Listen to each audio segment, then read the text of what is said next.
Θέλω να αλλάξουμε θέμα, να αλλάξουμε κλίμα. Η TV100 παραβρέθηκε στο 3ο Πανελλήνιο Πρωτάθλημα Τοξοβολίας ΑΜΕΑ και η Έλενα Κούση, νεαρή δημοσιογράφος, συναντήθηκε με την μικρότερη σε ηλικία αθλήτρια, την Δώρα Πιμενίδου, η οποία μας μίλησε για τη ζωή της, για την ενασχόληση με την τοξοβολία και για τα προβλήματα που αντιμετωπίζει. Για να δούμε το σχετικό ρεπορτάζ. Το μεγαλύτερο όνειρο της Δώρας είναι να συνεχίσει να ασχολείται με αυτό που της αρέσει και να φτάσει όσο πιο ψηλά γίνεται. Στην προσπάθειά της αυτή, εκτός από την οικογένειά της, έχει και τον προπονητή της, Αλέξανδρο Νασούλα. Θέλω να πάω στις πιο πολλές Ολυμπιάδες μπορώ, μακάρι. Γενικά θέλω να γίνω μια μεγάλη αθλήτρια. Διακρίνει η αγωνιστικότητα, είναι μαχητής, είναι επίμονη, της αρέσει πάρα πολύ να πετυχαίνει αυτό που κάνει, αλλά να το πετυχαίνει με ωραίο τρόπο. Το βασικότερο όμως είναι ότι καταφέρει να βγάζει πάνω στην προπόνηση και χιούμορ. Είναι κάτι που διακρίνει έναν αθλητή που το απολαμβάνει αυτό που κάνει. Πολλές φορές οι αθλητές μέσα από την προπόνηση, από την κούραση, χάνουν την καλή τους διάθεση. Η Δώρα καταφέρνει να το πετυχαίνει αυτό το πράγμα και πολλές φορές εκεί που η προπόνηση γίνεται κουραστική και μονότονη, με μια ατάκα τα αντιστρέφει όλα. Και αυτό φαίνεται ότι θα την ακολουθήσει όλη της τη ζωή και νομίζω ότι είναι μια πολύ, ας το πούμε, ευχάριστη, να το πω, αντιμετώπιση των όποιων δυσκολιών έρχονται στη ζωή. Ο αθλητισμός την έκανε δυνατή, βέβαια μας εκμυστηρεύτηκε ότι υπάρχουν πράγματα που θα ήθελε να κάνει αλλά δεν μπορεί. Παρ' όλα αυτά, τίποτα δεν την εμποδίζει να χαρεί απλά καθημερινά πράγματα με τους φίλους της, πολλοί από τους οποίους είναι και συναθλητές της. Πολύ καλή μου φίλη είναι μέσα από την τοξοβολία. Πάρα πολύ σημαντικό. Πιστεύω αυτό είναι. Έχουμε γίνει μια οικογένεια, αυτό το άθλημα μας ενώνει. Είναι ωραία εμπειρία να παίρνεις το τόξο στο βέλος και να στοχεύεις και αυτό που στοχεύεις να το πετυχαίνεις.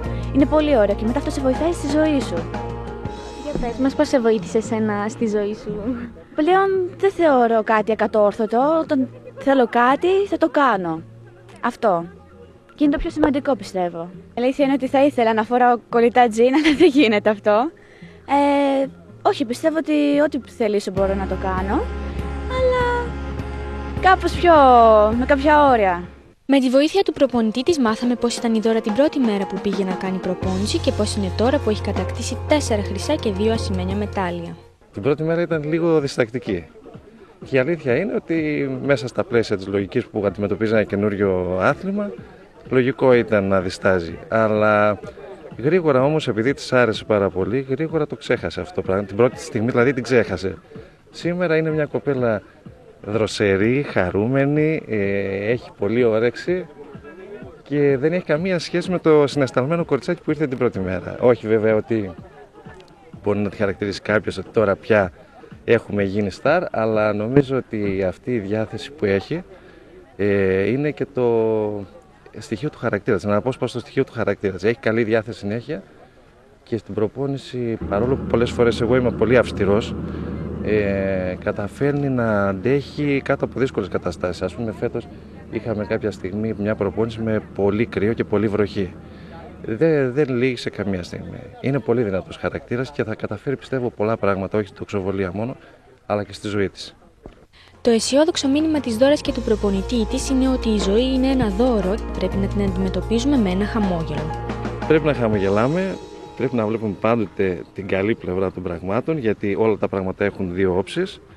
Και από εκεί και πέρα, όσο πιο πολύ πιστεύεις ότι τα πράγματα έχουν καλή όψη, τόσο πιο πολύ κοντά σου έρχονται τα καλά πράγματα.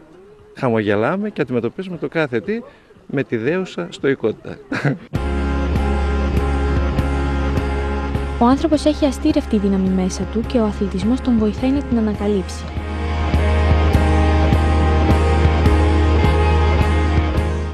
Δώρα Πιμενίδου, 4 χρυσά και 2 ασημένια. Καλή συνέχεια, να της ευχηθούμε και άλλα μετάλλια στην φαρέτρα της. Εξαιρετικό το ρεπορτάζ της Έλενας Κούση. Κύριε Δήμαρχε.